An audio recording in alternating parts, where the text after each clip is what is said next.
Batman, তুই আমার রাস্তা আটকালি কেন? আমাকে বাড়িতে যেতে দে। আরে স্পাইডারম্যান, বাড়িতে যেতে হলে আগে আমার সাথে লড়াই করতে হবে। এই দেখ, আমার কাছে শক্তিশালী ম্যান আছে, এবার দিকে তোর কাছে কোন ম্যান আছে? আরে ব্যাটম্যান, আমার সাথে লড়াই না করে আমাকে বাড়িতে যেতে দে। এই দেখ, আমার কাছে হোয়াইট স্পাইডারম্যান আছে, এবার দিকে তোর কাছে কোন ম্যান আছে? আরে প্রতিবন্ধী কিসের তোর স্পাইডারম্যান? এই দেখ, আমার কাছে শক্তিশালী আমার ভাই ব্যাটম্যান আছে, এবার দিকে তোর কাছে কোন ম্যান আছে?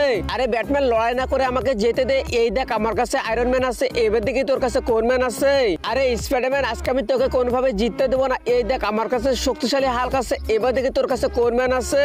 আরে ব্যাটম্যান, তাই নাকি? তুই আমাকে জিততে দিবি না? তাহলে দেখ এবার আমি কাকে নিয়ে আসি। তো বন্ধুরা, স্পাইডারম্যান শেষে কাকে নিয়ে আসলো সেটি দেখার আগে বন্ধুরা, তুমি তো সে যে বিনা কারণে বিভিন্ন জায়গায় লাইক এবং সাবস্ক্রাইব করেছো। কখনো কি আল্লাহর জন্য লাইক এবং সাবস্ক্রাইব করেছো? যদি তুমি মন থেকে আল্লাহকে ভালোবেসে থাকো তাহলে অবশ্যই ভিডিওতে লাইক দিয়ে চ্যানেলটি এখনই সাবস্ক্রাইব করো। আর তোমার হাতে সময় থাকলে অবশ্যই আল্লাহর নামটি কমেন্ট করে দিও। এই দেখ ব্যাটম্যান, আমি পৃথিবীর সবচেয়ে শক্তিশালী স্পাইডার হালকে নিয়ে আসছি।